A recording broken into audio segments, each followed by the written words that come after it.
Hey, what is up, you beautiful people? This is Gary Horn, and this is the NWA. It's the show.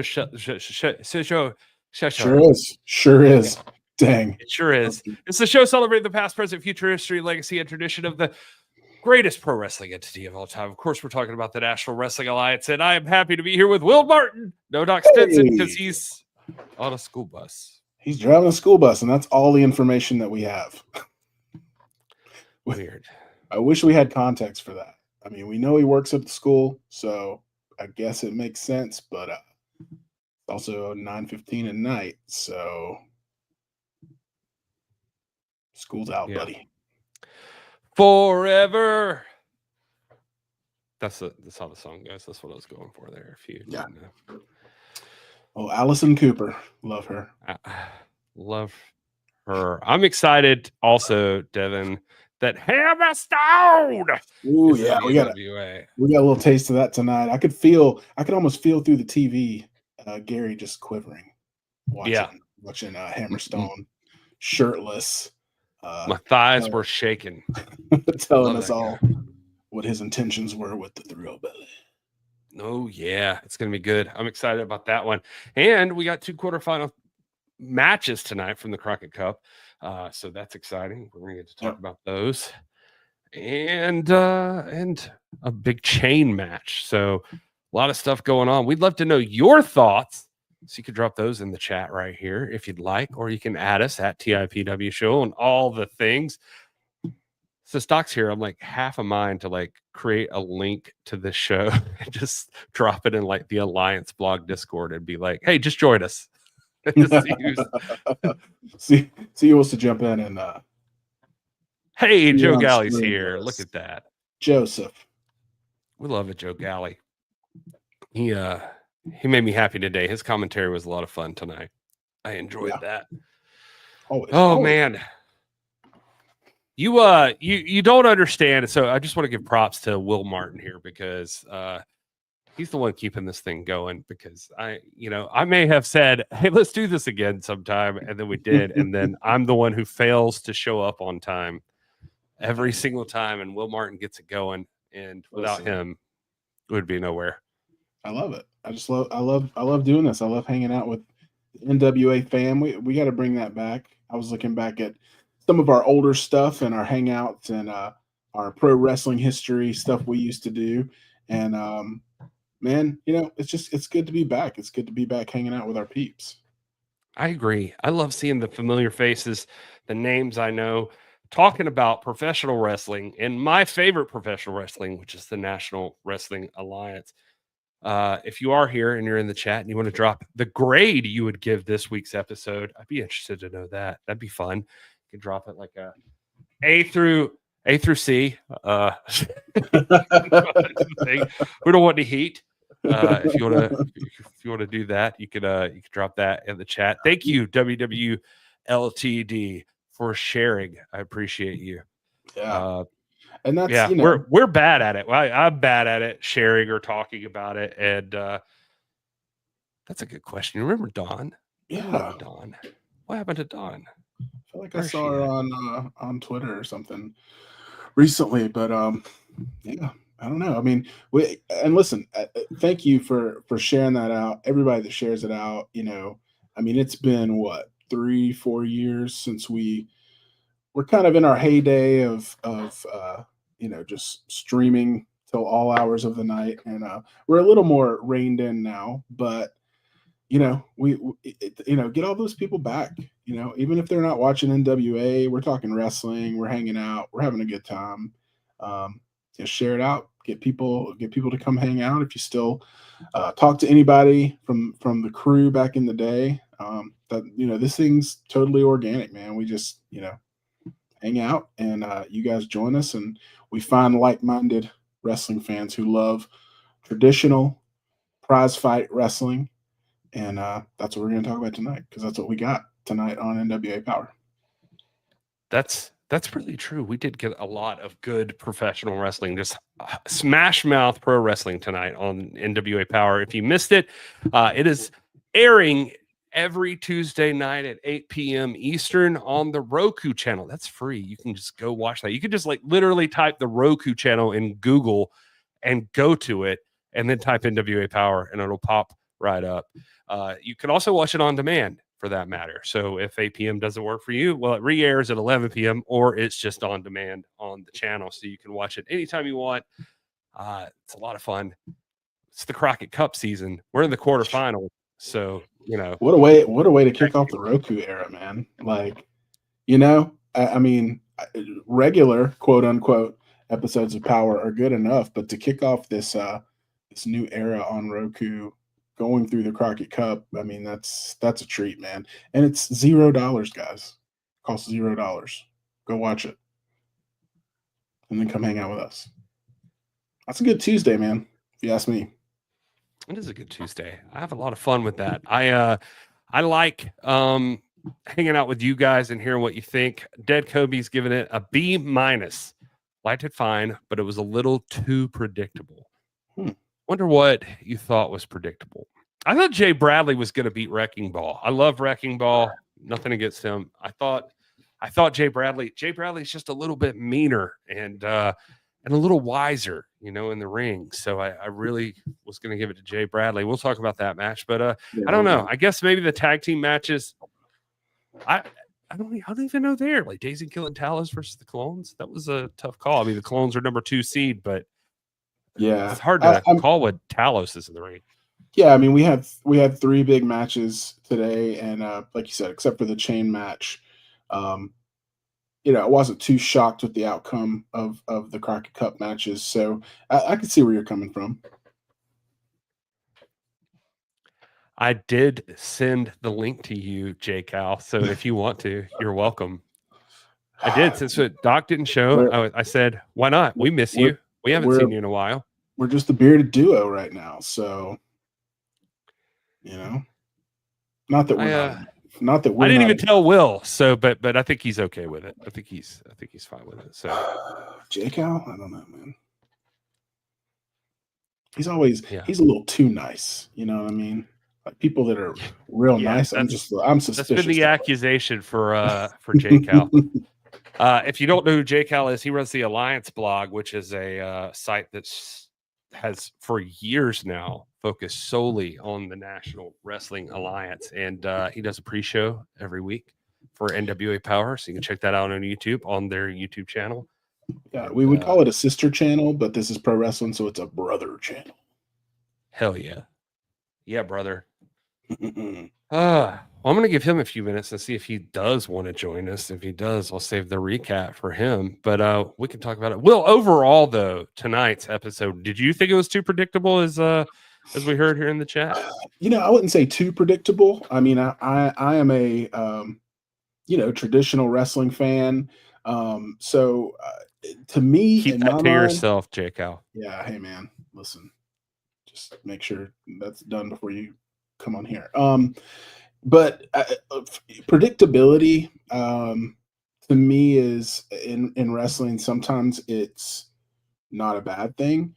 I do agree. I mean, if it's too predictable, I mean, if you got a whole show and top to bottom, everything that happens, but when you got a chain match, you know, there's nothing really predictable. I mean, if you're just talking outcomes, then yeah, maybe. But you know, a wrestling match is a journey, and I'm not trying to over romanticize it. We all love wrestling, but you know, I didn't know what to expect with the chain match with Legursky and Jay, and I, you know, from what we've seen the past couple of weeks, and Wrecking Ball getting attacked in the parking lot last week, you know. The outcome could have gone either way, in my opinion, but I was more interested to see kind of the brutality that was going to happen in the match. And then, you know, the 2 tag matches, yeah, I mean, I would say the Colóns winning wasn't quote unquote predictable, but I could see that being a foregone conclusion, even though, you know, Daisy and Talos were kind of riding the wave of their previous victory. Well, we're going to cover all of that show here tonight. We're going to talk about it, and we're going to talk about it with a special guest. We didn't plan on, none of us planned on it before right now. J. Cal from the Alliance blog is here. Hey, buddy, how's it going? What is up, Pimp? Wow. Yeah. Look at this guy. I haven't seen him for that beard is looking phenomenal. Look at that. I know. You know what? I was jealous of yours and had to grow it out longer. You know. Well, good call. Wow. I loved your I loved you signing the Kevin Owens autograph the other day. I saw that. Yeah, that's taken on a whole new life on TikTok. And at first I was like, man, this is dumb, because obviously this novelty will wear off eventually and people won't care. But then I started getting a lot of engagement on my TikTok, which kind of translated to YouTube as well. So I started leaning into it. And a buddy of mine who I met on TikTok, but actually lives out here in Southern California, he was like, hey, man, we should do this. You should really lean into it. So I leaned into it, and yeah, it's fun, but I also feel like a total asshole while I'm doing it. I think it's okay. I can't imagine that it's like, you know, I mean, you're a very popular guy, but I cannot imagine it's doing. I was going to show you. Kevin I was going to show you this. Not that you copied me, but this was. I went to Raw back in. This was probably 2010, and this is how I went. That's a sexy beast right there. That looks good, man. Yeah, nobody mistook me for him, but I was like, hey, I got a beard, and I made that shirt with duct tape and a t-shirt. God bless you. That's amazing.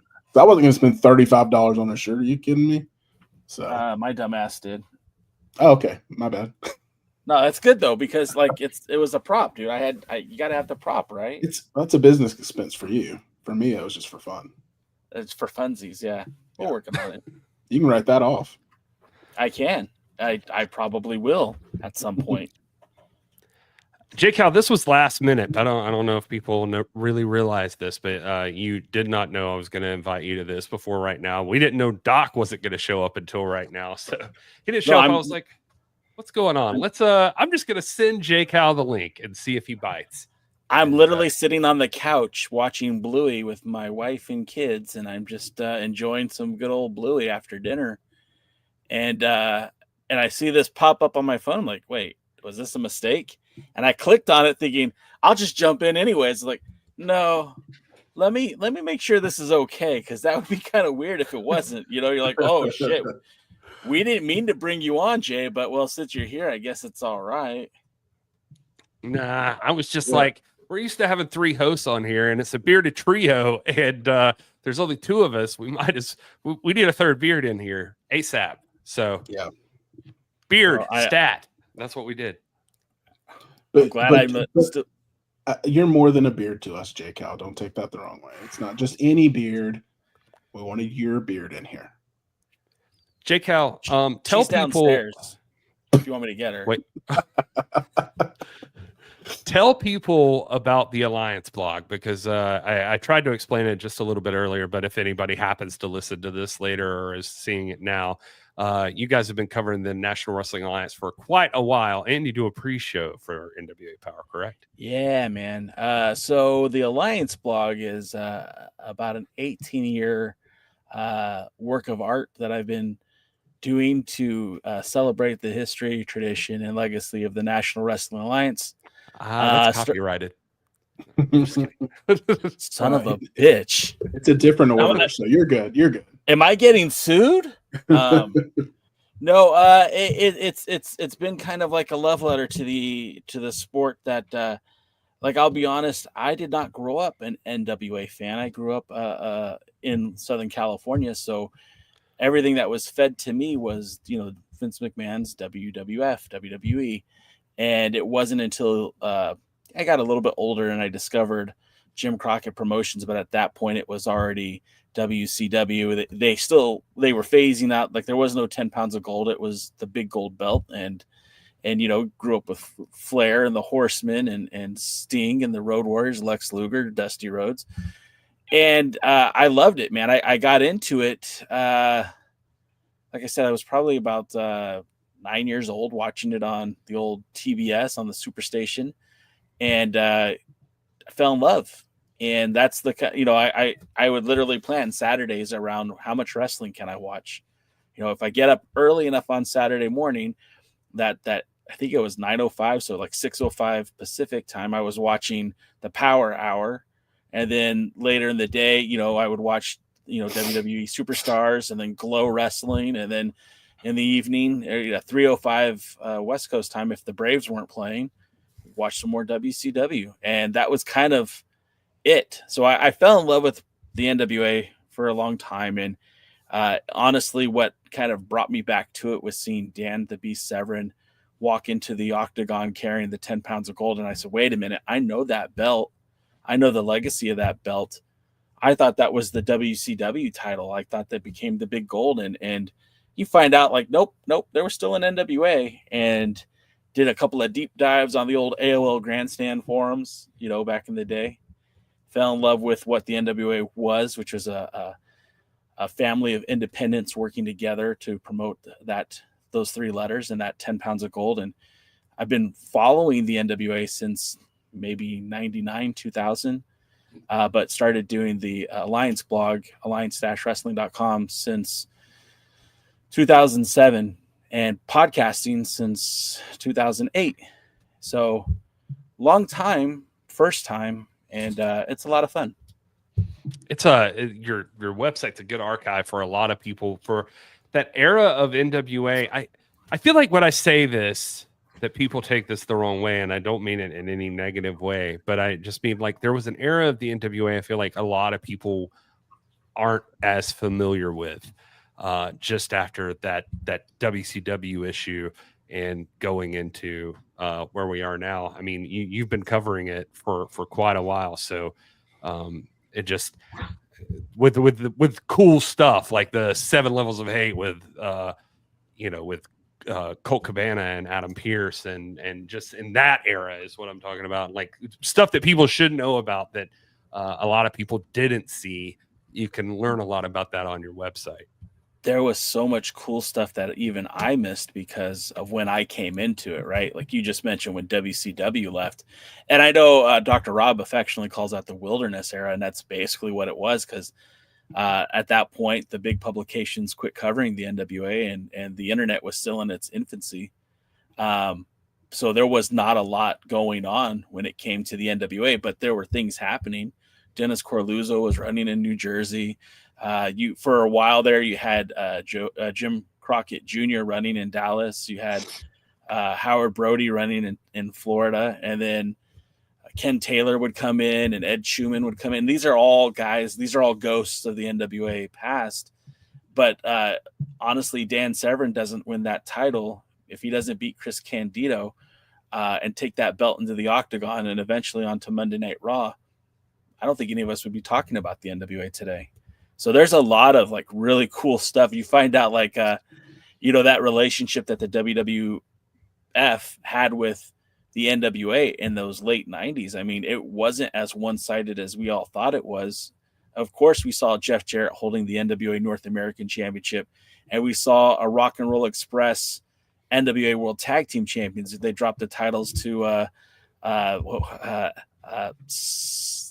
what are they called? Oh God, the Headbangers.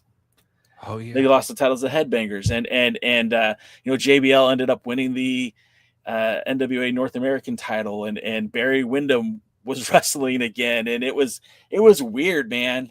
And when they finally ended that relationship at I think it was like the 55th anniversary show, or maybe it was even earlier, the NWA or the WWE sent a bunch of talent to be on that card as well. So the Headbangers represented the WWE on that event, and a few other wrestlers from that era were there. So it was pretty cool, man.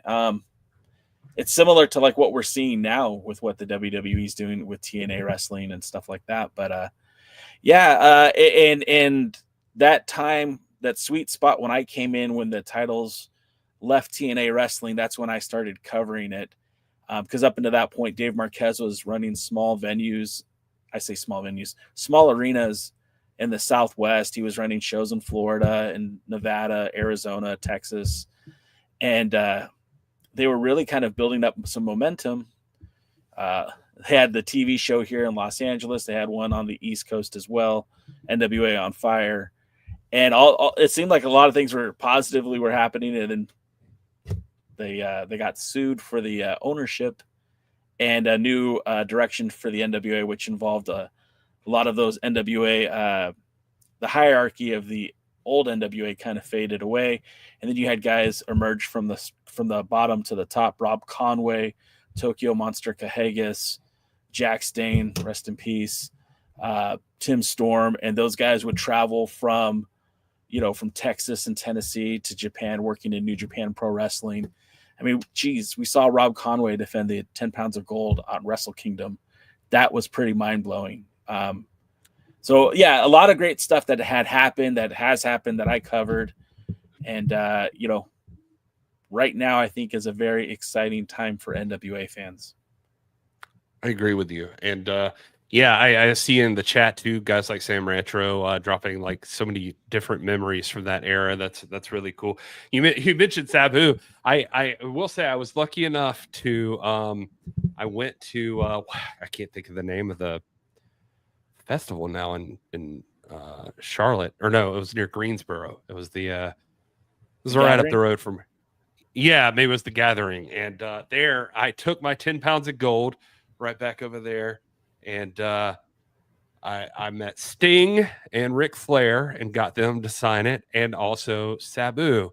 And so just before he passed, and he was very cool about it. I guess I'll say this now. I offered to pay him to sign my belt, and he was like, "No, that's fine. I'll sign the belt." And he signed it. And then he was like, "Who are all these names?" And he was looking through them, and he was like, "Who's this one?" And I was like, "It's Ric Flair." And he's like, "Can I scratch through it?" I was like, don't do that. My Sabu story isn't as cool. He was supposed to come work a shindy out here in the SoCal area, and I was like, I'm in, because Sabu doesn't really wrestle that much anymore. I know he's going to be retiring soon. I'm in. I brought the 10 pounds of gold. I drove like an hour and a half to be at this, literally behind like a swap meet. It was outside. It was in December, so it wasn't too hot. And I get there, and I said, I got there real early because I was like, hey, when is Sabu going to be here? I'd love to get him to autograph my title. And they're like, yeah, he'll be here later. He's not here yet. Okay. All right. I mean, he's a legend in the wrestling industry.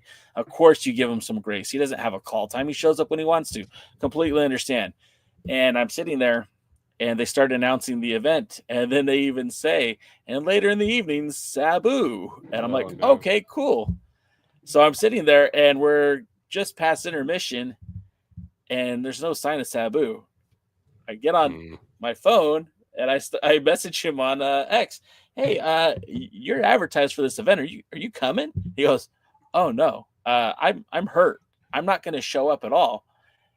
And nobody from the promotion said a word about it. And I was like, I walked up to the guy selling tickets. I'm like, dude, you guys straight up lied about Sabu being here. He's not even here. And they're like, oh, we didn't know.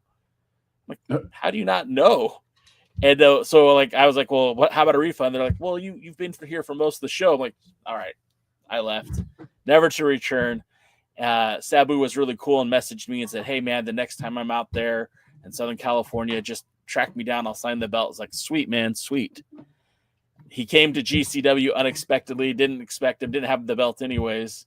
Missed out on that opportunity. And then shortly after, he passed away. That sucks. Yeah, that's wow.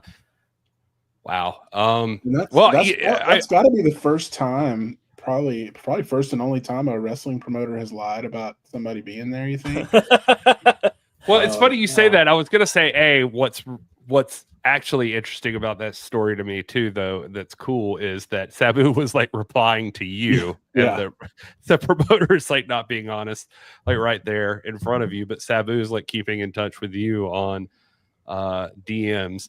But I went to a show one time. This is gonna, maybe it won't sound silly. I think a lot of people love him, but I went to a wrestling show one time that advertised Billy Kidman, and I was really stoked about seeing Billy Kidman wrestle.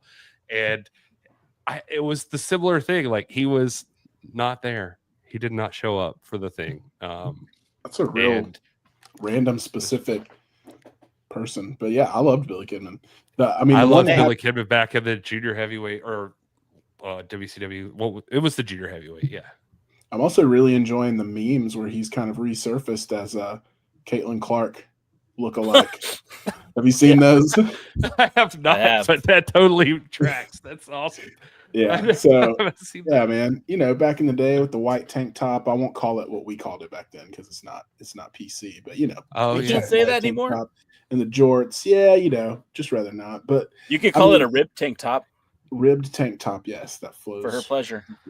That it was the Shooting Star Press, man. I loved it. Well, it was the 7-Year Itch was the name of the movie at that time, and he was scratching himself all the time. I guess that was he was part of it. Had fleas or something. But living the game. I still do that, man. I can't help it. But the time that it happened to me was a little more well-known promotion. I won't say the name of the promotion, but they were promoting a guy called Stone Cold Steve Austin to be there. And so, it was all over radio. We got tickets. It was a house show, so it wasn't like Raw or, a televised show or anything like that. But, he still got the receipts. Oh, you saved it. Yeah, you got to save that. But yeah, we sat through the whole house show, and we never heard the glass break. Never saw the rattlesnake walk down. And then, people were pissed. Like, when the show ended, DX was there and other big names, but man, in those days, back in the 90s, in the mid 90s, everyone was there to see Stone Cold. I'm sure everybody's ticket was bought to see Stone Cold, and that just felt so I felt like I got robbed. That's a bummer, and I guess I'll just tell this real quick, just for the hell of it, since we're giving all these like sad stories. I will say one cool experience that I had was my stepmother arranged a wrestling show thanks to the partnership with Ray Traylor, who was Glacier. Wait, no, what's Glacier's Ray name? Traylor was Bossman. Yeah, he's Bossman. He was there. I can't think of Glacier's name. Anyway, Glacier was from the same town as my stepmom, and somehow they got together and they arranged a thing for a charity event for this kid who needed a life-saving surgery. And Raymond Lloyd. Yeah, Ray Lloyd. That was it. And so Ray Lloyd helped organize this thing with WCW, and they came to this town. It was Brunswick, Georgia, and they couldn't afford to pay many people to be there, and so it was a lot of local guys, and they were trying to put on a show to raise money for this kid to get the surgery. And Ray's like asked around and at WCW, we'll see who can be there, and it was like everybody from WCW started showing up. Like it was like planned between two shows apparently, so it would be like on the drive from one show to the other. And but the entire like Raven, the Flock showed up. I'll say his name, Chris Benoit was there. It was like Arn Anderson showed up. It was like it was a bunch of people started showing up from there, but people throughout the show would chant Goldberg, and the kid had on a Goldberg shirt, and so everybody was just like, "Oh, we got to get Goldberg," and we're like, "Is Goldberg coming? Like WCW's here," and like Ray like comes out and he's like talking to the kid, and he's just like, "Yeah, I don't know, like Goldberg, yeah, he's a busy guy. He's pretty popular right now. That's just, or he was the champ at the time," and so some of the wrestlers were, in like intermission were just like, "Yeah, go, no, Bill's not going to be here. Like, blah, blah, blah. He's busy." And like right after intermission, Raven and the Flock come out and start torturing some people at ringside, and all of a sudden Goldberg's music hits. And Bill Goldberg walks out. Wow. And he takes out the entire Flock, sets up a main event that night against Raven, and ends up taking him on in the main event and lost to him, picking up that kid on his shoulder, carrying him around the ring. It was a beautiful sight, and apparently made literally nothing for that show. And, oh no. No. I mean, I think he knew that. I think he was just showing up out of charity. Is apparently the deal. I thought you said that the show made nothing for like the fundraisers. Like, no. Goldberg did it. At the end, they were like, just for charity. Hey, we made actually a lot of money, but actually we have to give it all to Goldberg because he showed up. So that was your donation. Can be paid. Your donation was you got to see Goldberg. So I mean, like Goldberg gets some heat now every once in a while. So I will say that for him. Every time I see him, every time I see Goldberg, I remember that moment, and so I try to be charitable with Bill Goldberg. I think it was like 1998, Sam. I believe that's pretty accurate. It would have been around that time. Stylus Mason action figure? No. Check it out, man. Look at that. Disregard the Freebird logo. All right. Sorry. Well, J. Cal, you're here to talk about NWA. So we've been all over the place, and it's the National Wrestling Alliance. NWA Powerrr is available on the Roku channel, 8 p.m. Eastern every Tuesday night. You can catch that. You can also see a replay at 11. You can see it. Actually, they don't tell you this, but it pops up all the time. It keeps showing up when I turn on my smart TV, and like they'll show the live channels without me even asking. They'll just show them. I see NWA Powerrr popping up there, so that's pretty cool for them. So yeah, it's kind of neat that they're getting a little love from Roku. I'll say that much. And so you can also watch it on demand. And I love even when you type in, I don't know why this impresses me so much, but I just went through the CW era. But even when you like search for NWA in the Roku channel, like they pop right up and it says Roku Sports features the NWA Powerrr or something like that. Like they seem proud of it. They actually seem like they're happy that the NWA is there. So I think that's cool. the next video next to the NWA is the actual Boys from the Hood NWA. Oh yeah. Every time I see that, I pop. I'm like, they put the National Wrestling Alliance first. Yeah. Put some respect on that name. All right. So let's been around longer. It has. There was actually. Well, I'm excited to talk about this because we're in the Crockett Cup, and I haven't heard J. Cal's thoughts on anything so far. So let's dive into it because we always do a recap, and we could just talk for like 3 hours about Goldberg, but we could talk about the National Wrestling Alliance, which is what the show is generally for. This is season 24, episode 4 of NWA Powerrr. They called this one Cup Crown Repeat. That's what they said. That was the name. And as the Crockett Cup keeps rolling on, everybody's either swinging chains, talking trash, or just straight up trying to survive. So we will dive into this. We open up with a lot of promos from everybody that you're going to see in tag team action tonight. But match number 1 is Wrecking Ball Legursky versus Jay Bradley in a chain match. It is two giant dudes, one giant chain, and Jake, how you could probably appreciate this. Zero regard for OSHA regulations at all. None whatsoever. Yeah, before the chain even gets hooked up, they start throwing hands like it's Black Friday at Walmart, and Wrecking Ball slams Bradley on the steel ramp all before the bell even rings, because why not cut out the middleman? You know? Can I interrupt you for a second? Yeah, absolutely. I don't know if I can do this, and maybe you might have to. Oh, sorry.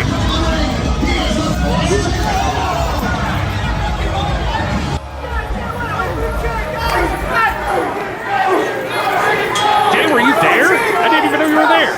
I was there, brother.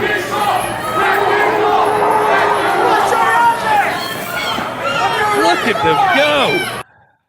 Dang. All right. I wanted to show that because I was trying to just get a nice entrance for Jay Bradley. I just wanted to see my dude on TV, right? Like, let me put that on my TikTok. Let me put that on YouTube. And then Wrecking Ball Legursky has to come out and ruin the whole thing. I mean, it was crazy. Wow. That is impressive. You caught the attack, and somewhere in there, Wrecking Ball gets his mouth busted open, so his blood's flowing, and it's less wrestling match, more two bears fighting over a pot of honey or something. So there's chairs.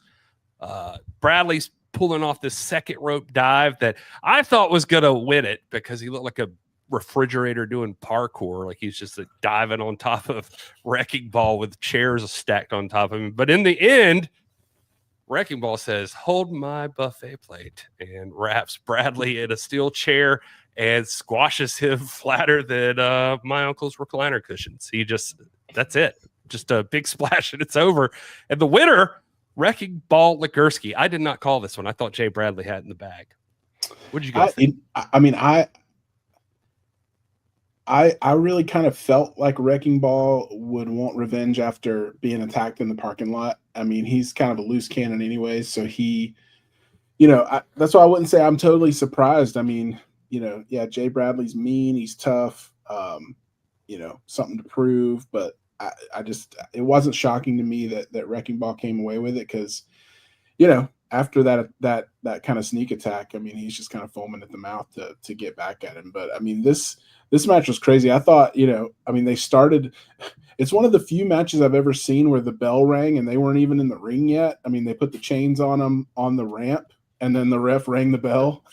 I've never seen that before. Usually they make you get in the squared circle and then, they start the match. So that was interesting. But yeah, this was brutal. I think Wrecking Ball got his mouth busted open, as is going to happen when you got a chain strapped to you and you're a literal wrecking ball.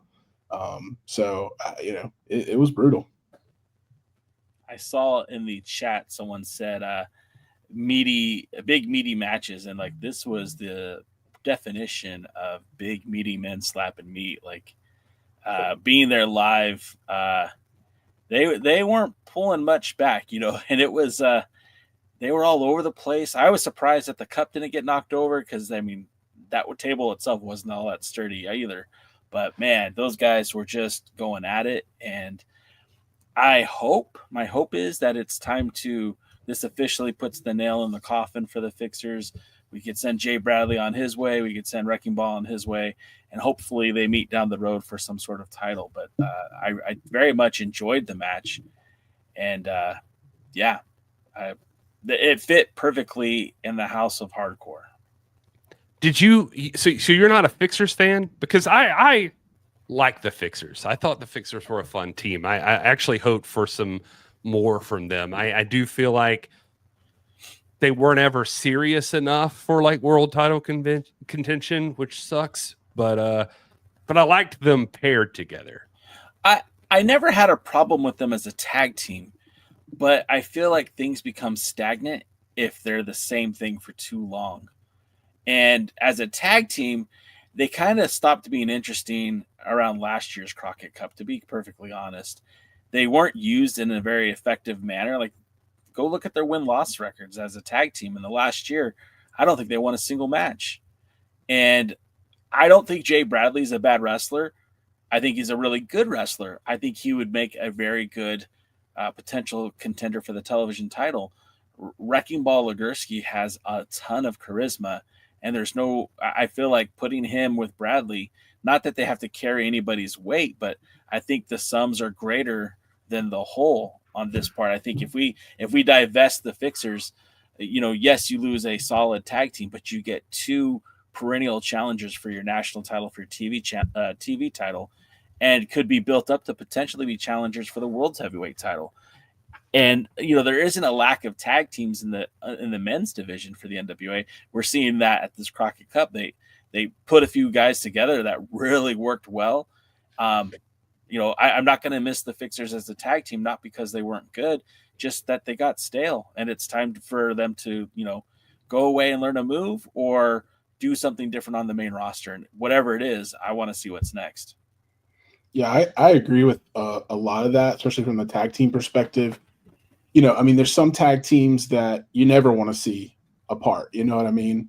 Rock and Roll Express and guys like that. It's like those are tried and true tag teams. You never want to see them apart. But then you even look at like the Steiner brothers, man. Scott Steiner needed to break out and do his thing. And as legendary as they were, the Road Warriors, they both had, solo runs here and there and in different promotions and Japan. And so it's I think there's some value to splitting them up, letting them do their own thing for a little while, and then it makes it a little sweeter if 2-3 years down the road they reunite and we see Fixers 2.0. I mean, that'll be exciting for everybody. But when you let it go too long, where it does get stale, that is, to your point, where it becomes like all right, we need to separate these guys and let's see what they can do on their own.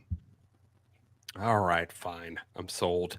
I do want to see these guys wrestle on their own.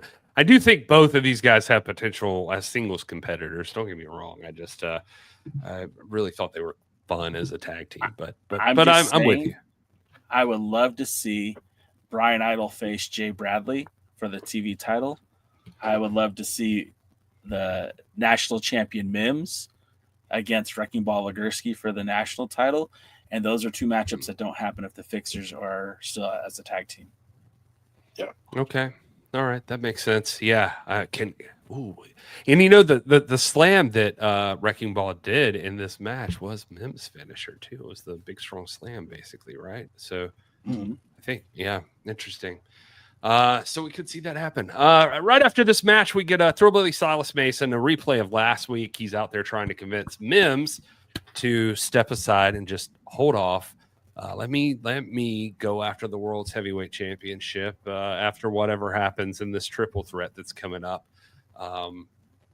Bold but delusional, I think. But I guess this time seeing it does sort of seem like Mims is like okay with it.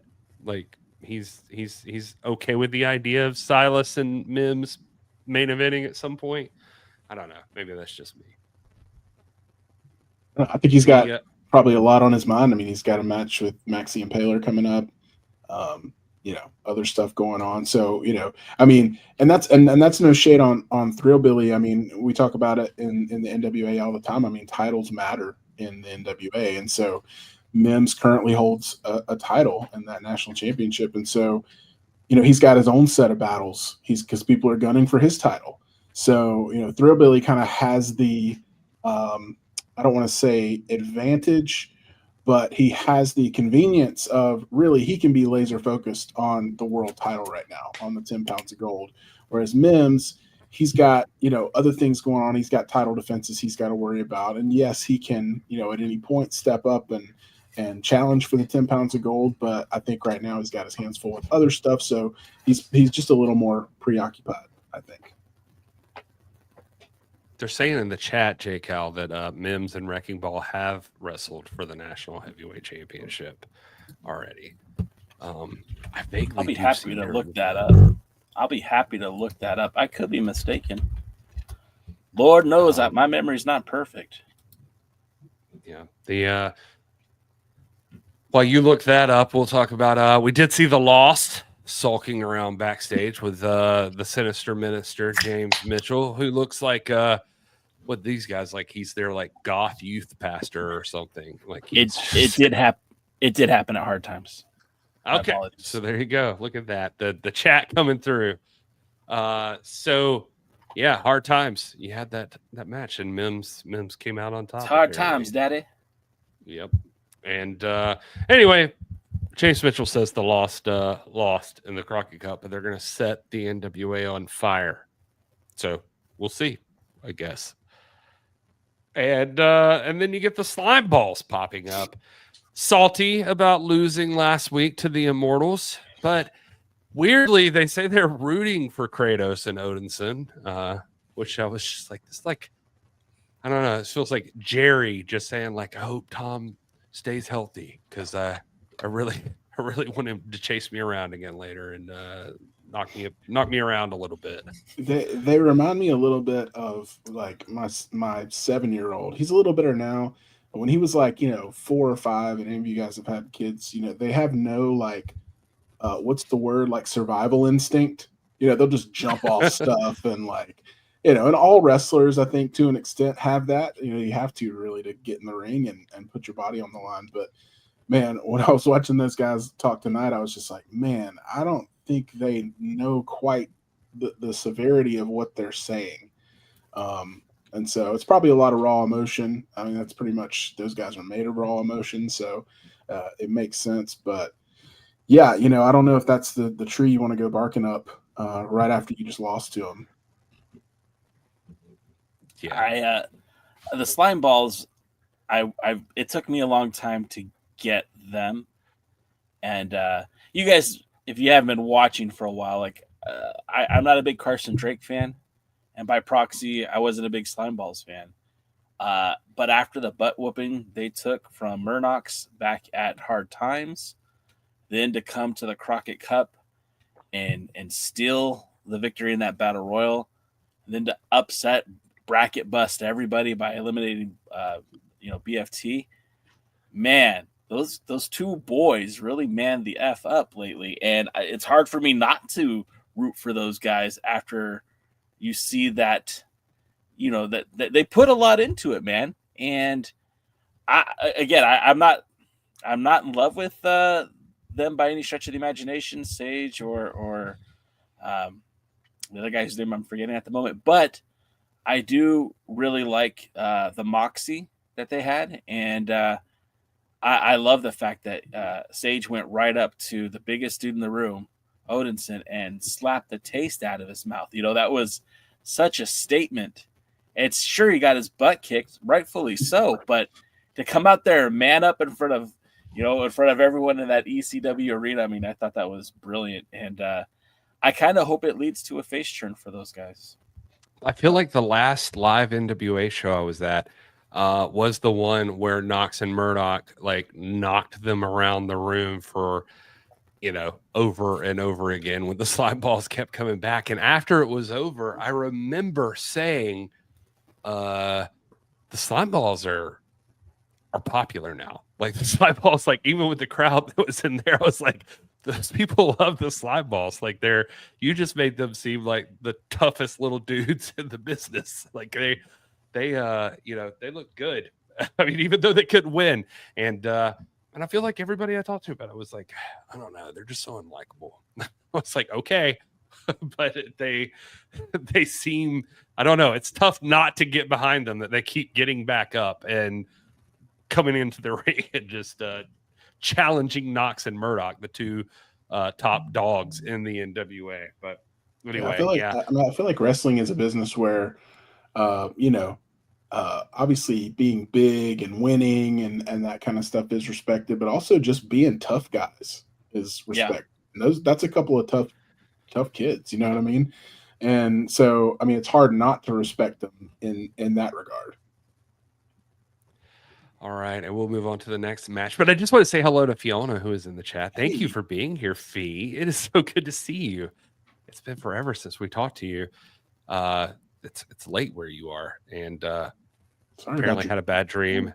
Nice to catch the show live for once. We're happy to be here to give you good dreams. Did you know I got to meet Fiona back in April? Did you? We met her, when was that, a couple years ago at Crockett Cup. Couple years I've seen Fiona a few times, and all of those were the best times of my life. But I got to see her in Scotland. I got to see her in her natural habitat. Oh, whoa! Wow, that's okay. Well, if you win, you won. So. All right, and she's better friends with my wife now. So, all right, Scotland, Jay. Never met my wife. All right. I got nothing, and you got Scotland, Jay. All right, well. I'm sorry about your bad dream, but I do have a funny bad dream story.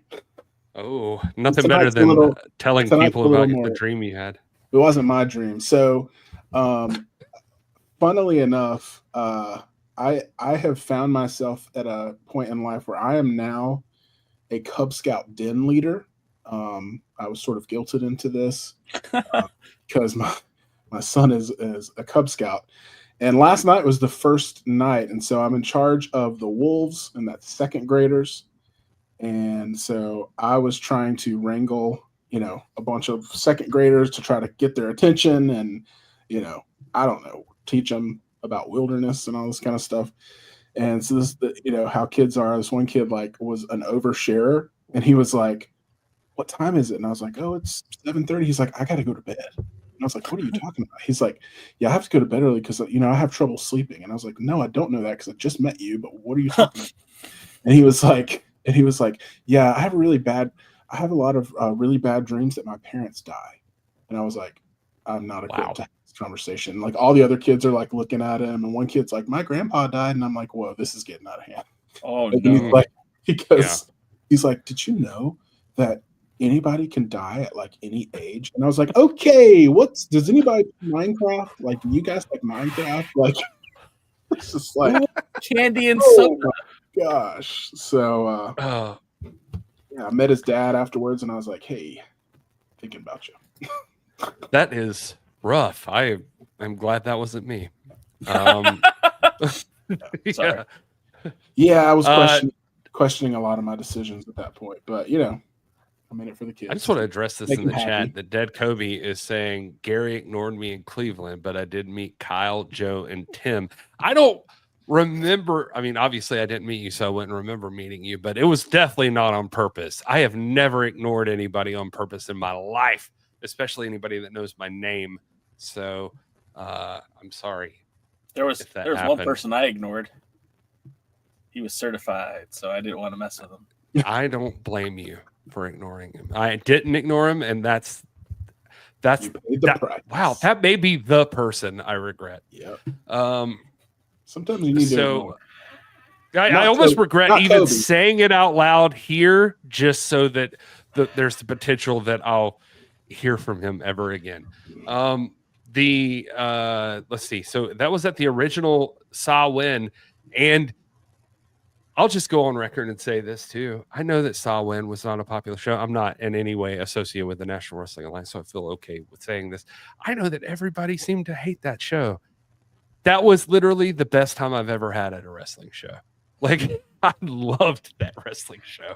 I thought it was so much fun, and I was so disappointed to find out that there was white powder and I was going to say, was that the controversial one? Yeah, it was infamous. And yeah, it was a little overshadowed. Yeah. There was a lot of bumps going on at that show. Yeah. I don't know what this means. Sam says, I met Gary in St. Louis. Everybody taller or shorter in real life, especially Tim and Gary. Well, I'm nowhere near as tall as Tim. So I don't know what I was. But are we talking about Alliance Tim? Oh, yeah. I don't know. I assumed he was talking about like Tim Storm or something. Oh, okay. But I'm actually the same height now that I am in real life. That's awesome. There was that Tim Storm is two things about Tim Storm that you may not know. I will just tell right here. He's so much bigger than you think he is, and also darker than you think he is. I remember one person going up to Tim Storm and patting him on the back, thinking that he was Marche Rocket. And he was not Rocket. So that was whatever happened to Marche. Yeah, I missed that guy. He has definitely not been around for a couple of years. I mean, I've seen him in Chicago on those cards, but like they never bring him up to the. It's real. He's a great team player too, because even though he hasn't been on the card ever, he's still promoting Powerrr, sending out the graphics and stuff on Twitter. So great guy. We're gonna get to see him in the ring soon. Apparently, Tom beat him this year. I heard that Marche story from him. Yeah, it's a great story. All right, so let's keep talking about actually NWA Powerrr here. We keep going on tangents, but this is fun. I'm having a good time. You brought the wrong guy on, man. No, it's okay. I just we haven't talked in a long time, so. This is good. Match number 2 on the show tonight was Daisy Kill Talos versus the Colóns in a Crockett Cup quarterfinal match. Talos started off in the ring, which surprised me because that is not usually the strategy. Usually you play a little rock, paper, scissors. And then, I don't know, tonight they were like, let's just drop the nuke right up top. And so Talos is in there, and he is just smacking everybody around the ring, and as he should, because we talked about big people. If you've never seen Talos in person, that dude is very, very large, and not even like tall and skinny. Like I feel like on TV he looks slimmer than he actually is. I turned a corner one time and bumped into Talos, and I swear to God, it was like I face first into a brick wall. Like the guy is large and strong. And anyway, I would never want to wrestle him, but the Colóns did, and they weren't doing so well. In fact, Talos almost ended it within like the first like 5 minutes of the match with a choke slam, but Daisy Kill tags himself in because why wouldn't he? Why wouldn't he? Of course he does, I guess.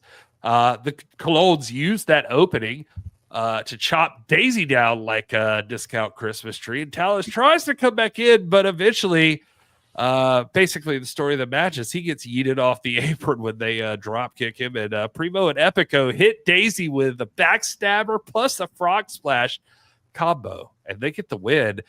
The Colóns, the number 2 seed, are advancing on to the semifinals. And Talos is wondering why he even bothered showing up. I have to imagine. He was handling things, and he was nursing a little bit of some fatigue and some injury from their previous match earlier, and he was still handling things. And then I don't know, it kind of raised my eyebrow the moment Daisy tagged himself in. Talos looked a little unhappy about that, which if you're a watcher of tag team wrestling, that sometimes can indicate the beginning of the end. So I don't want to speculate. But when we talk about teams splitting up and doing things separately, I could see the same happening here. I'm not saying that's what's happening, but it definitely looked, not, it wasn't a mutual tag in. We'll say that. And then it ended up going on to cost them potentially the Crockett Cup. So, yeah, we'll see where it goes after that. But, props to the Colóns. I mean, they're a great tag team. They wrestled a good match, very in sync. But I think they might have been handed a favor by a little bit of disunity there from Daisy and Talos. Is it okay if I speculate on the potential split between the two? Because I mean, it was very audible as they were walking up the entrance ramp. Daisy was not happy with Talos. Talos, I think, was just kind of curious as to what even happened. And then we have Talos wrestling in All Japan for the last couple of weeks, couple months. So, I mean, I'm not going to speculate. I'm just going to present the facts as I see them. Argument: one guy's in Japan. Case closed. I rest my case, Your Honor. It was a good match. Objection. That's insight you can only get from the Alliance blog. I appreciate that. So this is interesting. This is looking, you're taking context clues from everywhere and stuff that Will and I might not have. So I'm glad you're here feeding that to us. What we do is we take the tea and we just start stirring it up. Wait a second. You're telling me there's wrestling outside of the NWA? Oh my gosh. Very little. It's not as big as you think it would be. Not as well known, but yeah. That's what she said. Wow. You've been talking to my wife again, haven't you? Hey. Oh, let's see. Fee, we interviewed Talos for the podcast tonight. His chat was brilliant. What podcast is that, Fee? Put it in the chat and I will share for whoever even listens to us. You probably have more listeners than we do. So if you could actually share our podcast, that would be great. That'd be awesome, Fee, if you mention us. As a matter of fact. We'll get you to the 4 people who care what we do, and you pass us along to the millions that you have. We like it that way. We call our fans the 4 horsemen. Hitting the turnbuckle is the podcast for Fee there. So that's amazing. I love you so much, Will. I know. All right. I know. Yeah, well, I guess I'll just go find myself. Is there more matches? You didn't call your fans the 4 horsemen. That was brilliant. It was pretty good. I'm sorry. All right. And it should tell you, the 4 of you that are here and that are listening, it should tell you how much we love you, because we're doing this just for you guys. And we're having fun. I will say we do upload this to the pod feed if you are still subscribed at This Is Pro Wrestling. And somebody's listening. I have looked at that. There are more listeners than there are viewers on the live stream. So we appreciate it. I think it's mostly Rob. He still listens to podcasts. It's just Rob listening to it over and over. He'll be listening to this tomorrow. Hey, Rob. Rob, I miss you. I miss you. He's gonna be like, y'all brought on J Cal to replace me. Hey, I'm not gonna be here next week, so J Cal, you might get a second call back. J Cal, you're getting a second invite. We'll see. We'll see. Look, I don't think I'm good enough to be on this show. I mean, I don't even think I'm good enough to have imposter syndrome. So we'll check the numbers. Beautiful. We'll check the numbers afterwards and see how the ratings were with the 18 to 35. All right. Remember, this is it's the bearded trio, but it's the fabulous four beards. Don't forget. That's true. I hope that this is listenable by anybody who's not us. Or just the love fest that's going on. Hey, next up on the show, I am happy to say, get some Hammerstone versus Thrillbilly hype. I've been waiting for somebody to talk about the fact that Alexander Hammerstone is coming to the National Wrestling Alliance. I've been waiting for this my whole life. Hammerstone is the greatest wrestling specimen that ever walked the face of the earth, and he is now in the National Wrestling Alliance, or at least will be next week when he takes on Thrillbilly Silas Mason.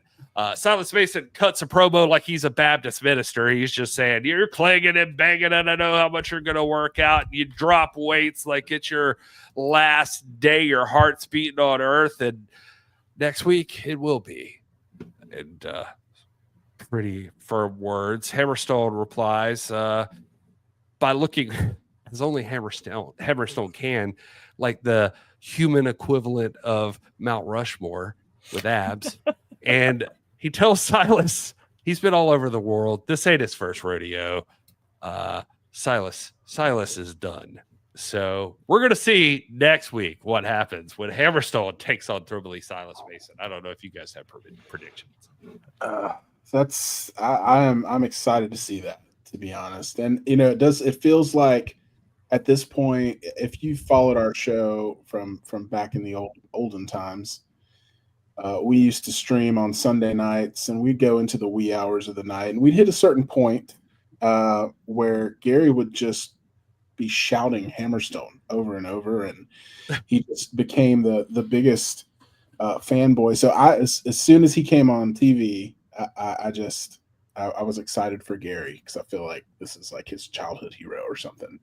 And so to see him in an NWA ring will be a treat, to say the least. And to match him up against the Thrillbilly in his debut, I think that's perfect. I don't really have any predictions. JK, you probably already saw the match, so you don't get a prediction. But I'm excited to see what's going to go down, because I think it's going to be a pretty epic welcome to the NWA for your hero. I think I owe it to all the viewers and the listeners and Dr. Rob and Will, and especially Gary. I got to tell you who's going to win this match. The fans win this match. Oh, 100%. That's it. So that's Spoiler. the important part. It's just knowing it's the epic. Because here's the thing, I don't dislike Thrillbilly. I love Thrillbilly. I think Thrillbilly is the future of pro wrestling. Also, so is Hammerstone. So the present. Well, yeah. I feel like you have to say somebody is the future until they have officially on television won the World's Heavyweight Championship. That's okay. If that's what you mean. Yes. Because he is a former television champion and a national champion. As far as it goes in the NWA, there is very few as established as well as the Thrillbilly one, Silas Mason. And I feel like I agree with both Gary and Will's. He is the future and he is the present. He is the alpha. He is the omega. It's all about Thrillbilly. Yeah. Or something like that. Yeah. I do appreciate Dead Kobe's comment, though, that it's nice to see some different talent. I can understand why the territory systems worked historically. Keep fresher talent. It's just cool. It's just cool to see somebody. You see somebody like Hammerstone, even if you didn't know who he was before this moment, that guy already has a presence. Him walking in saying he's debuting, he's taking on Thrillbilly. He looks like somebody So that's the cool part about Hammerstone. So And I'm excited about that. And just to kind of wrap it around back to when you and I first met, Gary, it was at the press conference for the Powerrr. And Billy Corgan said to the collective group that this roster, there's no like real permanent pieces to the roster, that there would always be a core group, but like a spin wheel, it'd always be talent coming in and talent leaving. And we're seeing that now more than ever. Hammerstone's showing up. Some of the talents have kind of faded away. And without going into too much, we know that some talents return relatively soon. So I love it. I think it's the way to do it. Yep. Yeah, and that's one of the things that really, draws me to the NWA. I mean, I joke, but I watch, all kinds of wrestling, all different promotions. But, the NWA is kind of free of that, exclusive contract deal where it's like there's a set roster and you know what you're going to get. It's like, I used to love, when we would go to the shows and we would roll up and, man, sometimes we didn't know who we were going to see. And, we roll up there and the Briscoes are there and I'm like, holy crap, this is awesome, and then you roll up and Matt Cardona's there and you roll up and Sam Shaw is there. It's like, and those are the big names, but then you also get, I remember the first time we were in Knoxville and that was the first time I met Thrill Billy. It's the first time he ever, came. I don't even think he was on the show. He was just backstage and man, he was already the kind of the life of the party back then. And you could kind of tell he was going to be a big deal. And it's like, having the door open like that for these guys to come in and, as you say, kind of rotate in and out. I think it's great. It's great for wrestling. And so it's a good thing. And it makes you wonder, hey, who's going to show up next?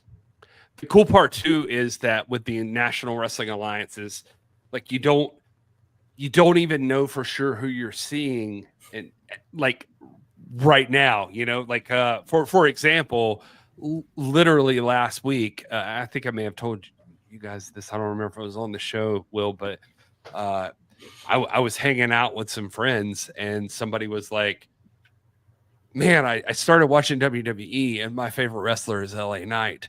And LA Knight is like the coolest guy. And I was like, oh yeah, he used to wrestle with the National Wrestling Alliance. And they're like the thing you talk about, like the NWA? Yeah. And I'm like, yeah, he was there. And they're like, when? And I'm like, oh yeah, like look at this. And I could show them some stuff, but I was like, yeah, he was there for a little while. Like he was there. Oh, that's cool.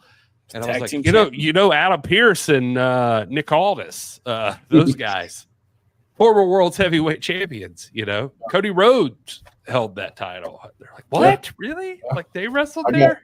It's crazy. I got a poster over here from, NWA 70 main event, Nick Aldis versus Cody. It's like, now those guys are headlining on Friday nights on network TV. So there you go. I support my NWA guys. Now, Fee does bring up an awesome point here. I love the talent wheel, but also hate that someone comes in, you only see once or twice, then disappears without a trace. Yeah. I could see that. That's the downside of it, but it's better to love and lost than to never love at all. That's what that's a saying that I made up about it. Yeah, I've heard him say that lots of times. Mm-hmm. Yeah, got you, brother. He wrote it in a book or something. Anyway, let's keep going. EC3 and Friends update. EC3, Pretty Boy Smooth, and Pastor CeeLo are backstage celebrating last week's win. Now they know for sure they have the Colóns next, and they look confident. I don't know, either that or Pastor CeeLo spiked the communion wine or something. Who knows? But they look like they're not worried about the Colóns. So I don't know how we should feel about that. We'll find out. I really have enjoyed this pairing of PB Smooth and EC3. And I'm sure I'm not the only one that feels this, and you guys feel free to comment on it or not. I'm getting very Tyler Durden vibes from EC3 right now. When he walks to that venue, holy crap. And like the music doesn't really translate to the TV because it was very like techno kind of sounding. Mm-hmm. I was like, man, the first rule of Project Mayhem is you do not talk about Project Mayhem. I mean, I was I was invested, and they looked good in the ring too. And this is an EC3 that I'm really getting behind, and I'm happy to see more PB Smooth and EC3. The Holy Grail is what they're calling them now. Yeah. For some reason on the thing, they keep just saying Team Exodus, but they refer to themselves as the Holy Grail. I will say, next up, this was a little tougher to talk about because I do want to say it's a little bittersweet. Colby Carino does pop up on the screen and give a little talk there, saying, reminding us that his dad was once the champion, and it's time for the Prince to step out of the King's shadow.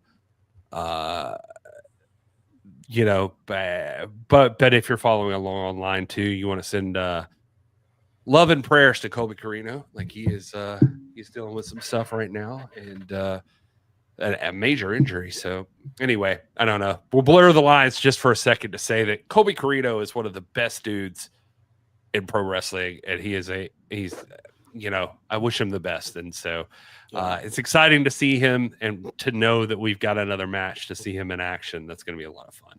Yeah, he's one of those guys, man, that when we first got into it, I remember going to Atlanta, and he'd been around for a while already because of his name. But I mean, to see the growth since he's been a part of the NWA.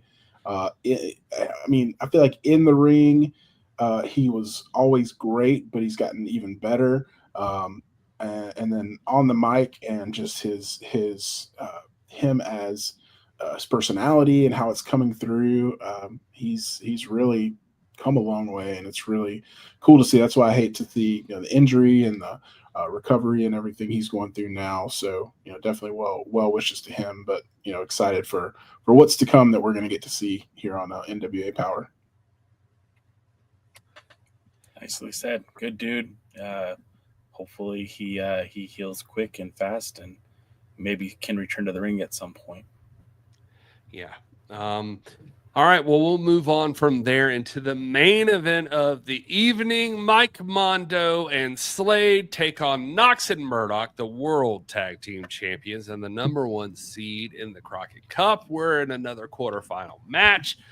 Joe Galley calls it big, beefy men who know how to get it done. And I feel like I could picture Joe Galley practicing that line in the mirror. Like it was perfect. And at first, Mondo and Slade. Oh, go ahead. What would you say? While doing yoga. While doing yoga.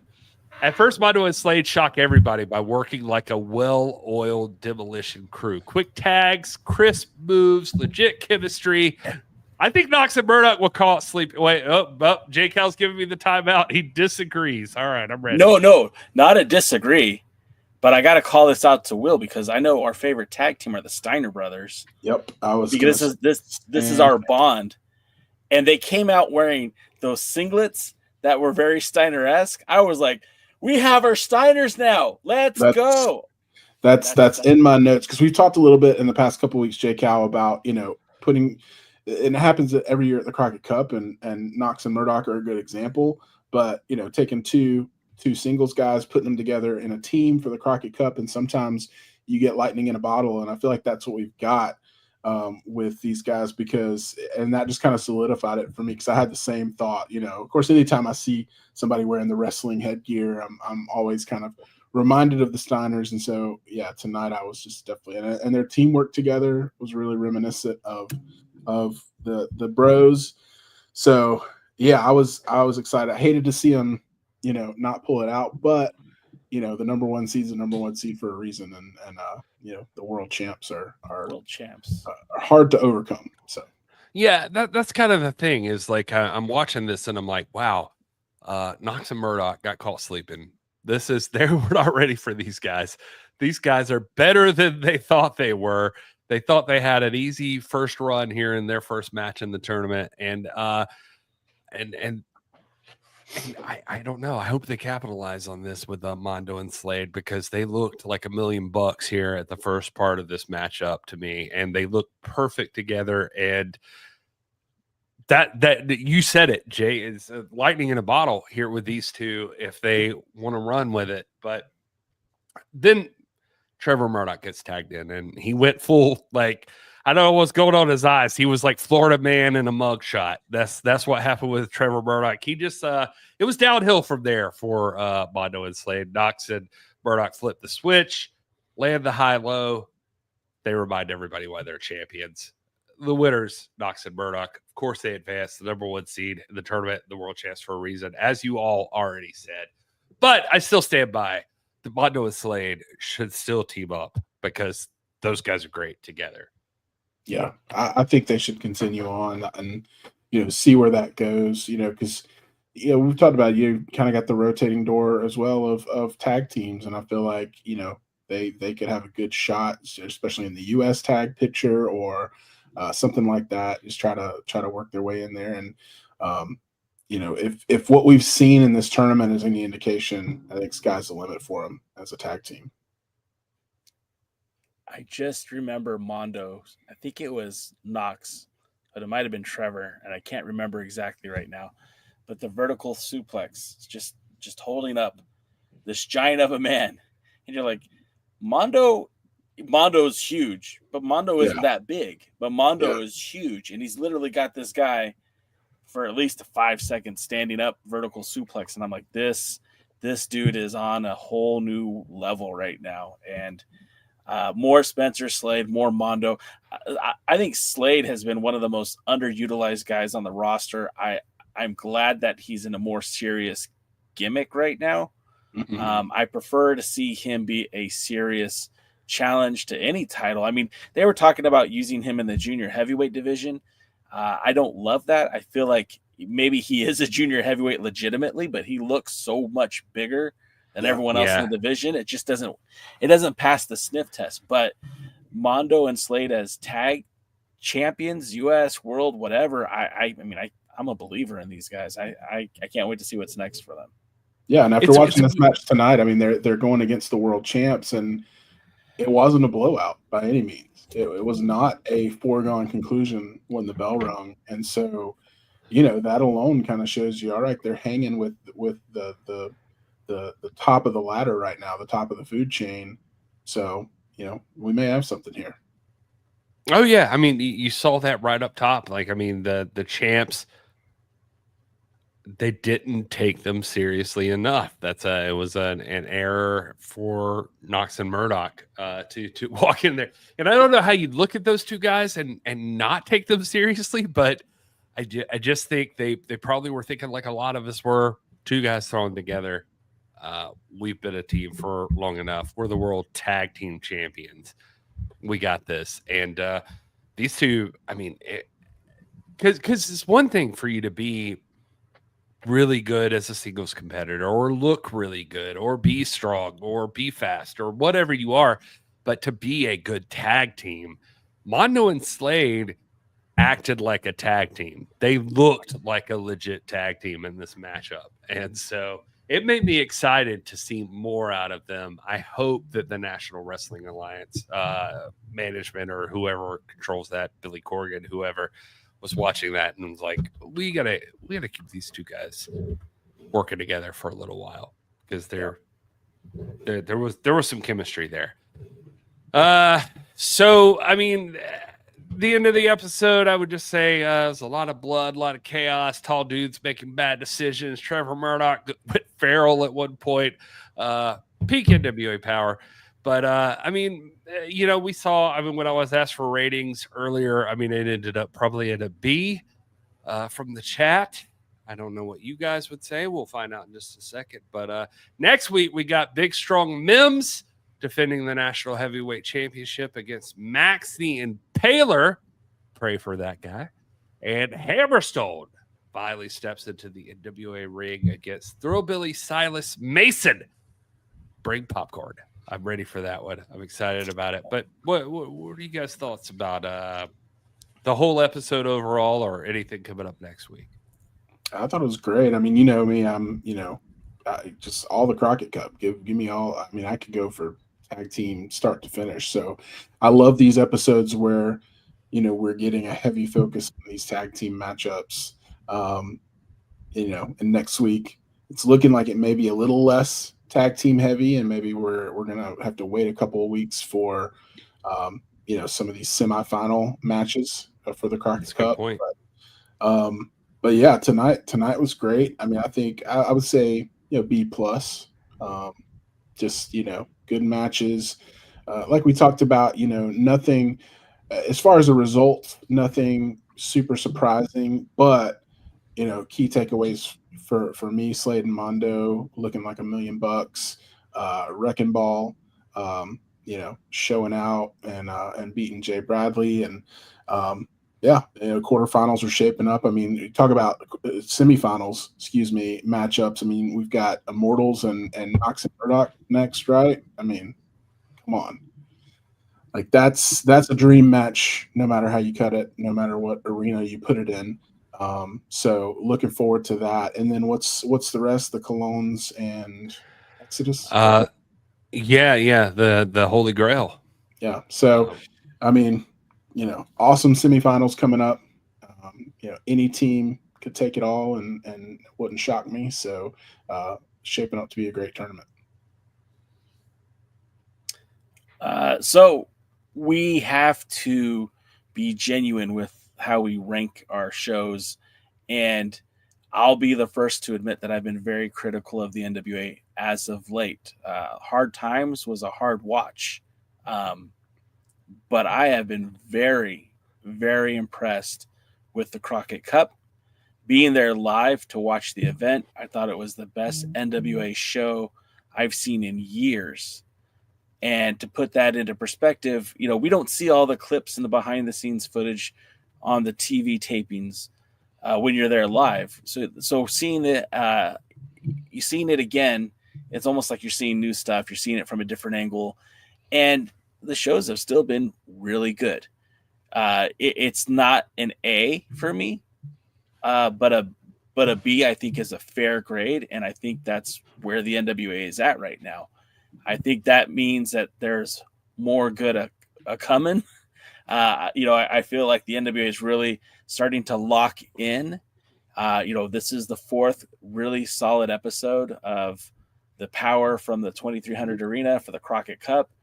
And these matches have been, to me, they've been pretty good. I haven't seen a bad match yet. And that's saying something, and that's saying a lot about where the NWA was to where it is right now. And I know a lot can change from one taping to the next, but this level of entertainment, this is where the NWA needs to be. Obviously striving for better, but right here, I feel like this is a sweet spot for them to be. Being on Roku, they're getting new eyeballs. The only thing that I contend, and I would like to hear your guys' feedback, is right now there were two talents that were on this show that we don't, not this show, but the tapings that were not typically NWA talent. And I don't know why the NWA didn't choose to showcase those talents immediately. When Roku, the very first episode of Roku, we know the match is coming. I would have had Natty Neidhart as the very first match of Powerrr on Roku. And if not the very first match, at least some of the vignettes that they filmed at the dungeon, some of the stuff that happened at Bloodsport, maybe they didn't have the rights to do that, but give me some of the stuff that Natty and Kenzie filmed themselves and start putting that at the beginning of the show to give the presence that, hey, we are the NWA. We do have a great talent, but look, we have access to this as well. Natty Neidhart is killing it on the indies right now. She just had an amazing match in Mexico for the La Reina del Rey championship in AAA. I mean, it's another level, and I feel like, wow, the NWA, you should have put that match on sooner, or at least been teasing it for the last few weeks, so that when it finally does come, the fans know that they're going to see it.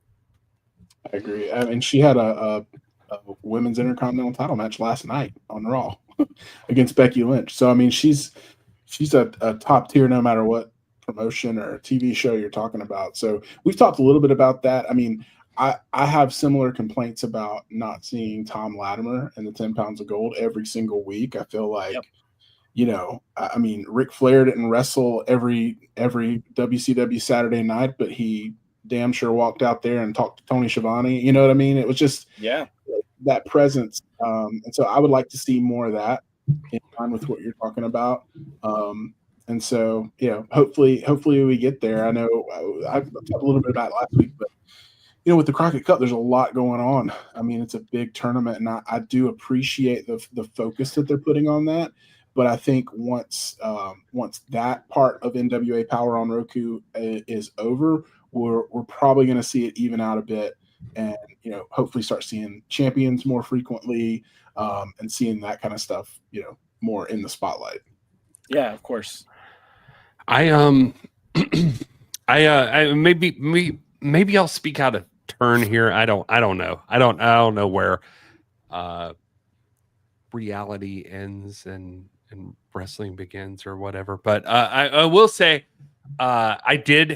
Jake, Cal, you've always been honest about the National Wrestling Alliance, and I've always respected that about you. You stuck to your opinions, and even when you didn't love something, you said it, and some people can take offense to that. And SmackDown GM still doesn't like me. You've at least stood by what you said. So I appreciate you saying all that you said. I did work with the National Wrestling Alliance for a little while. I'm not with the National Wrestling Alliance any longer, so I can say the little bit that I do know about the Natalya situation is it was very strict. Mm-hmm. So, I don't know how much I can really say other than that, except that there was it seemed like there were some very strict rules about what could and couldn't be said, what could be posted, what could be done.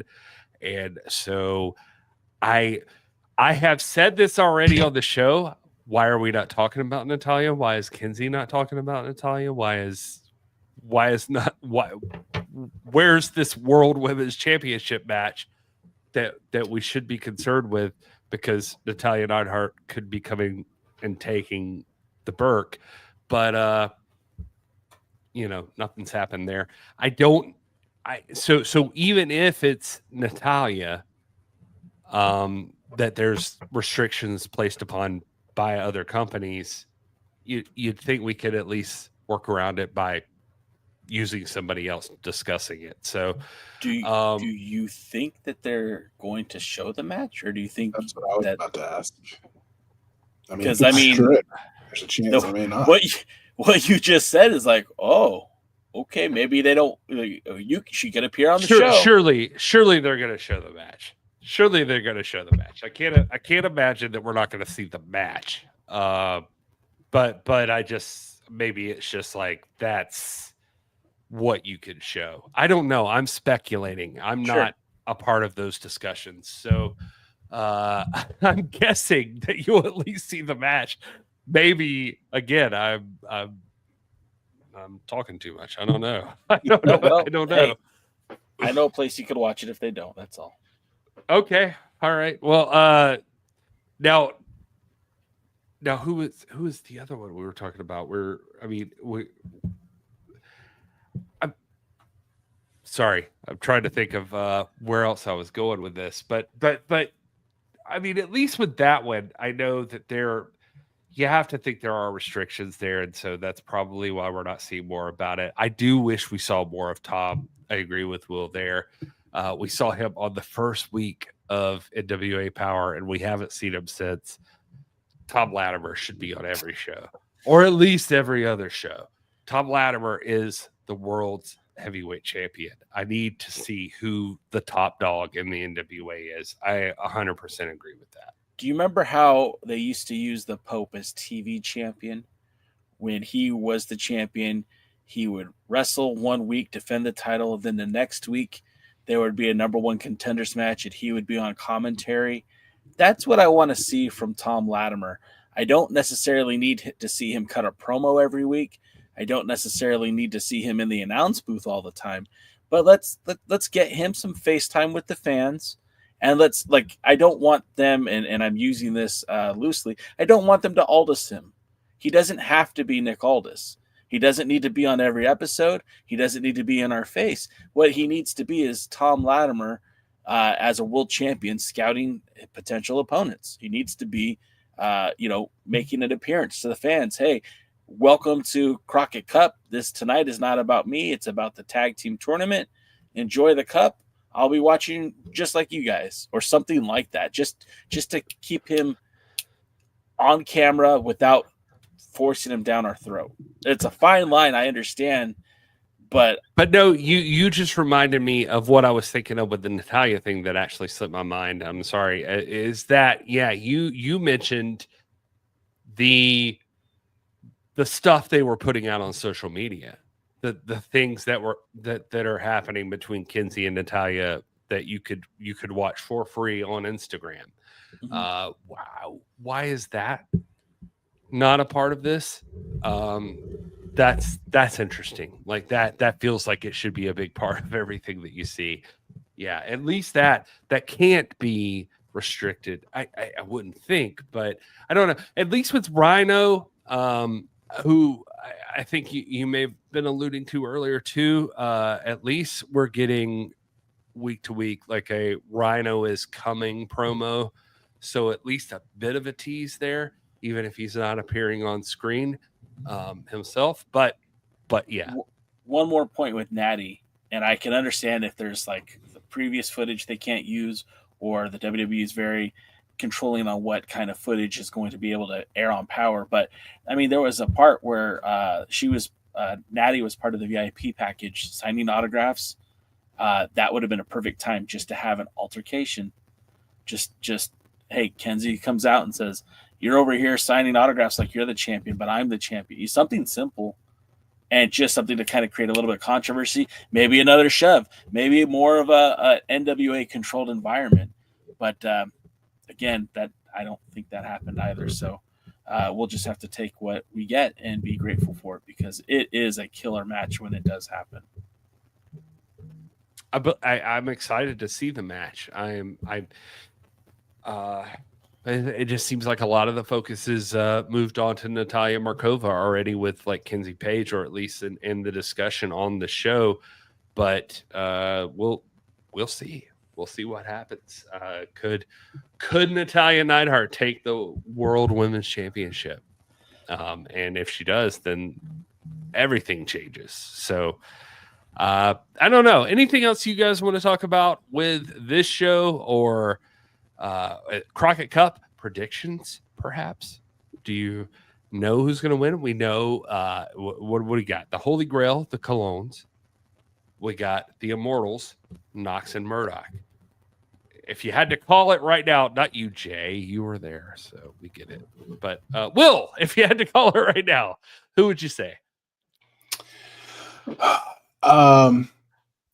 Whoever wins between Knox and Murdoch and the Immortals, I think, has the clear upper hand in that part of the bracket.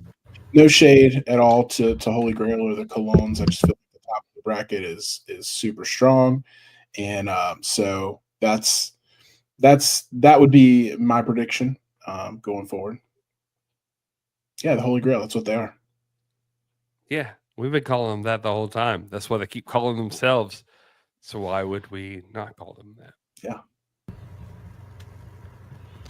All right. Well, I think EC3 and PB Smooth, just because Exodus Pro is in the chat, not because Exodus Pro is in the chat, that they're the wild card in this whole thing. If they could get past the Colóns, then they've got a shot. These guys, Daisy Kill and Talos were just the idea of a giant. I don't know what it is about me, but maybe it was growing up watching Andre the Giant, and I just loved the idea of a giant guy being able to dominate everybody. So Talos is out. We got PB Smooth, so he's going to dominate everybody. But I don't know. I'll stay by my boys, Knox and Murdoch. I think they got this. I'll say this too, because we've talked about it in previous weeks here on this show. But if I'm not mistaken, you can correct me if I'm wrong, you two guys, because you guys are smarty pantses. at this point in the Crockett Cup, the semifinals, out of the 4 teams, the Holy Grail is the only team that didn't have a bye, correct? That has made it this far. So they won more matches. They've been pushing through. They've been working at it. You know, we've talked about the momentum. We talked about it with the Slime Balls and their momentum, you know, winning the Royal Rumble and turning around and immediately beating BFT. We've talked about momentum with Mondo and Slade. And so, you know, it's great to have a bye, but could that be something that actually favors Holy Grail because they've had to win more to get here. So momentum's kind of on their side and they're rolling on. It's just something to think about. I feel like there's 2 sides to that coin. Like it's that, yeah, they have momentum. Also, they've been wrestling a lot. So they're up against one of the best teams in the world in the Colóns, the number 2 seed in the Crockett Cup. You don't want to be tired or not fresh when you're coming up against the Colóns. So true. I guess we'll see. Well, and going back to like Hard Times 5, EC3, Pretty Boy Smooth, defeating the team of Burchill and Joe Casio, then, you know, teaming to beat the I don't want to give any details away, but, you know, they've had it more than a few matches at the Crockett Cup. They are not the inexperienced Lions in this. You know, they didn't just show up and show out. Like, they've been putting in some work. And, you know, PB Smooth is a protege of EC3. And I feel like we're going to see that duo do some pretty big things. And I'm excited to see what they're going to do going forward. And the great thing about this, and it's kind of not that I'm trying to keep beating a dead horse, but it gives us that break from a wrestler who was associated with the world title. It takes that person and puts him into a tag team that allows that person to now do something different and almost reinvent themselves. It's almost like if there was a certain world champion who was no longer in the title picture, they could have put that person in a solid tag team and have them reinvent themselves to be interesting. It's almost like there's a formula that they've done multiple times that works in the NWA. And, you know, if EC3 and PB Smooth end up winning the cup or end up winning the NWA World Tag Team titles down the road, I wouldn't be shocked at all. I feel like they're a good team. And I think there's a lot of potential behind the Holy Grail. I agree 100%. So we're going to find out soon enough. I guess maybe not next week. I don't know. It just seems like 2 matches so far have been announced for next week. Yeah, it doesn't seem like we're going to get into the semifinals. I feel like that's going to maybe be an episode all its own, just because of the gravity of it. But we'll see. Yeah. Exodus Pros in the chat says PB works harder than anyone, reps the NWA brand everywhere. All his success is earned. Proud of our giant. I can vouch for PB Smooth. That guy cares about doing it the right way. That guy's great. So and a great mentor in EC3. So we'll see what happens. We're going to talk about Crockett Cup coming up. Next week, Will maybe not be here. And if Will's not here, well, we're gonna have to invite Jay back and see what he's doing. So we'll see, man. We got to keep 3 people on this thing. So anyway, thanks for being here, everybody. Thanks to J Cal from the Alliance blog. Make sure you check that out. J Cal, do you want to give like a social thing or anything?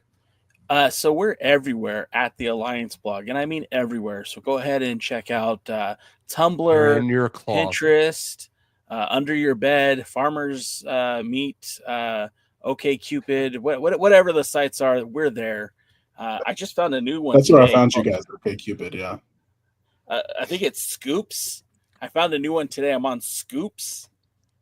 It's Scoop with a Z. Will, I'm sure you'll be there soon. I can't believe I haven't heard of it yet, but thank you. I'm on Flip. Do you know Flip? Flip? No. I'm behind, man. It's been a couple of years, dude. I got to get back on it. We need to hang out and make that social, like, legit. Yeah.